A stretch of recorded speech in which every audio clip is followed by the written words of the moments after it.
Les deux, vous êtes passés par des moments très difficiles, où vous avez vu vos différentes vies privées exposées sur la toile, exposées à tout jugement, avec la forme, sans forme. Comment est-ce que vous l'avez vécu? Emmanuel, je commence par toi. Alors, c'était forcément très difficile, hein. Et pour toi, et pour tes proches. La première chose qui me vient d'abord à l'esprit quand je vis ce genre de situation, c'est la remise en question. Je me remets en question, je me pose les bonnes questions. Je me demande en fait, est-ce que c'est moi qui ai prêté le flanc? Parce que tu regardes Jessica Bamba, tu regardes Aurélie Hillem, tu regardes d'autres personnes comme toi qui ont ton âge, qui sont tout aussi jolies, donc tout aussi personnes à jalouser. Pourquoi elles ne vivent pas ça? Donc tu te remets en question, tu te dis, à quel niveau j'ai merdé pour pouvoir subir tout ça? Je check, je regarde les personnes qui me font du mal et je me demande qu'est-ce que je leur ai fait. Je regarde rien. Je n'ai pas tout ramené à la jalousie, donc je me dis, c'est moi qui n'ai pas fait le bon choix de mon entourage. Donc remise en question, solution qui va avec, changer mon entourage. Une fois que l'entourage est changé, j'affronte la vie et je suis en mode maintenant, je m'en foutise. J'assume tout ce qui vient, j'assume tous les dégâts collatéraux que ça peut créer. Donc voilà. À un moment donné, est-ce qu'on ne se dit pas que c'est peut-être parce qu'on en a trop montré? Est-ce qu'on s'est pas vraiment mis à nu, comme on dit? Parce que oui, c'est vrai que tu parles de moi, d'Aurélie, mais moi, par exemple, je vais très peu montrer sur les réseaux sociaux, je vais montrer que mon travail, très vite mes voyages, mais vraiment très vite. Est-ce qu'à un moment donné, on ne se dit pas, c'est parce que j'ai trop montré, j'ai peut-être j'ai trop ouvert les vannes, en fait? Est-ce que ça te... Non, ça ne me vient pas, ça, par contre. Ça ne me vient pas, pourquoi? Parce que on a de nombreuses célébrités, de nombreuses influenceuses qui montent de chez montent, quoi. Moi, je monte à peine. Moi, tu me verras juste dans mes lives en train d'avoir ma coupe de champagne, rigoler, délirer. Tu ne me verras pas montrer, par exemple, de l'argent tout le temps. Tu me verras pas... Je ne me vante pas, en fait. C'est juste ma personnalité qui est un peu dérangeante. Mais montrer, il y a des gens qui montrent, mais qui ne subissent pas plus ça. Que toi, oui. Plus que moi, mais qui ne subissent pas ça. C'est pour ça que je dis que dans ma remise en question, j'ai vu tous ces paramètres-là. J'ai vu Jessica, Aurélie, qui ne montent pas, qui ne sont pas lynchées. Mais j'ai vu aussi d'autres qui montent, qui ne sont pas lynchées. Donc j'ai vraiment tout mis. Et puis, quand c'est comme ça, on commence à penser à d'autres personnes, par exemple comme Feu DJ Arafat. Moi, je me réfère beaucoup à lui parce que je pense qu'en termes... comment je subis sur les réseaux, je ne sais pas si quelqu'un l'a déjà subi, en fait. Je pense que la seule personne qui l'a réellement subi, c'était lui. Et quand je pense à lui, je me dis, ah tiens, on doit avoir quelque chose... Je ne me compare pas à lui, hein. Il est tout là, je suis là, quoi. Rien à voir. Mais juste, en fait, je parle dans le sens de subir, d'être persécuté, en fait, de méchanceté. Et quand tu penses à ça, tu te dis, bah, il faut que je vive, quoi. Et parfois, ça va très, très loin. Très loin. Ouais. Parfois, de loin, on lit les commentaires et on se dit, waouh, ça va loin. Oui. Toi? Moi, si je peux me permettre, en fait, il y en a même qui cherchent. C'est qu'il y en a qui sont plus dans le... On va t'insulter, on va te lyncher. Ils vont chercher maintenant à te faire couler, quoi. C'est comme quelqu'un, par exemple, qui te met un poignard et qui insiste, tu vois, qui veut que tu ressentes la douleur. Je ne sais pas comment expliquer ça, enfin, c'est une métaphore que j'ai là à l'esprit, mais tu as vraiment des personnes qui prennent un malin plaisir à te voir couler.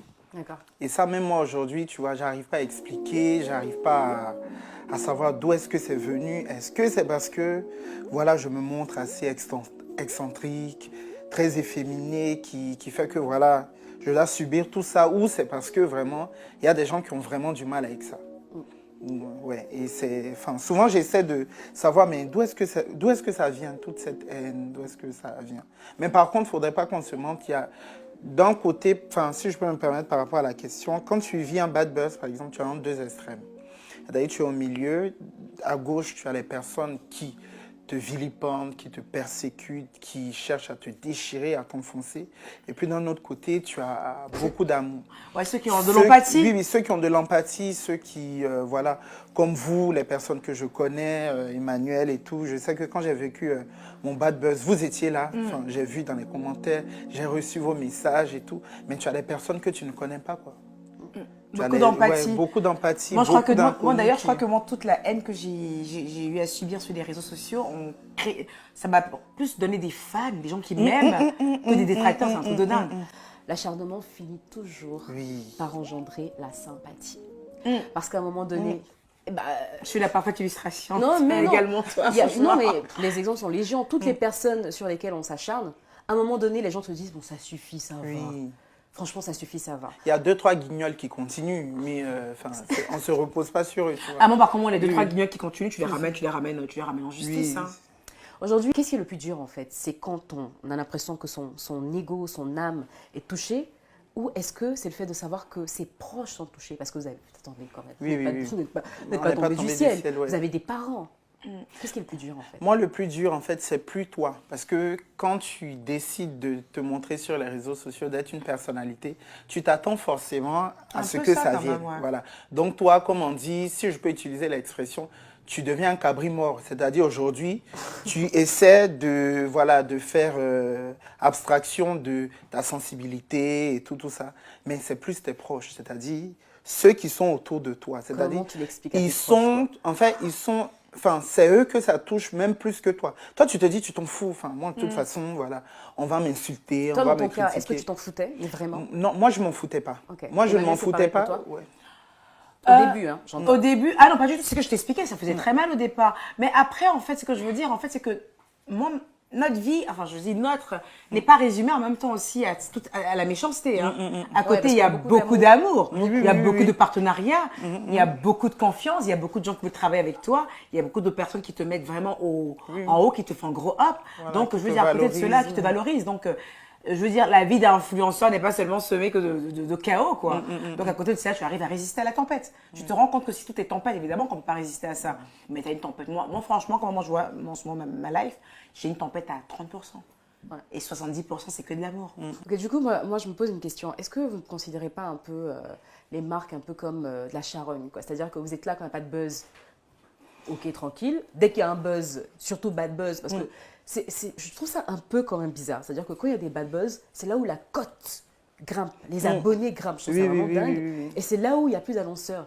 Est-ce que vous ne trouvez pas un peu que c'est un peu tordu, non? Moi- Mais ça fait partie du game. Non, moi personnellement, enfin, les marques n'attendent pas forcément qu'il y ait des bad buzz. Ok. Moi, je veux dire aujourd'hui, ce que je vends sur les réseaux sociaux, c'est ma personnalité. Ouais. Il suffit qu'une vidéo de Titi Mion ou CP Brezo, je fais ça, voilà. Titi Les Mion. gens Tout est repartagent, lancé. voilà, tout est lancé en fait. Je veux dire, en tout cas, ceux qui veulent travailler avec l'excès, ils viennent parce qu'ils aiment le personnage, ils aiment la personnalité. Mais les bad buzz n'ont pas freiné ces Non, partenariats, pas du non? tout, pas du Ok. tout. Au contraire, ça a continué. Rien ne s'est arrêté parce que au-delà des réseaux sociaux, il y a les études.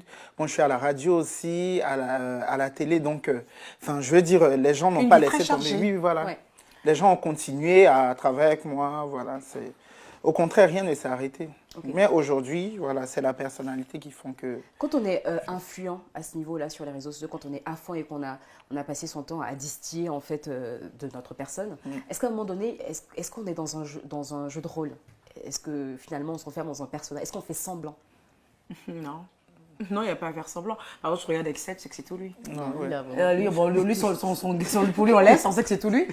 Non, c'est pas un jeu. Après, je veux dire, ce que les gens appellent du fake, les gens ont envie de, comme ils ont l'habitude de pleurer dans leur salon, ils pensent qu'on va mettre notre caméra et qu'on va pleurer également quand on a des problèmes. Non. Quand on a nos problèmes, on va régaler nos proches. Donc, quand on se mettra devant la caméra, ce sera toujours de bonne humeur, avec le sourire, maquillée, belle et propre. Donc, ça donne l'impression comme si on n'a pas de problème, mais c'est juste qu'on appelle ça de la vie privée. Ouais, Voilà. c'est ça. Donc, ne pas partager sa vie privée ne fait pas de nous, en fait, des personnes fake ou qui font semblant. C'est juste qu'il y a des personnes qui C'est un sont- choix, quoi. C'est un choix. Donc, c'est différent, en fait. Et voilà, quoi.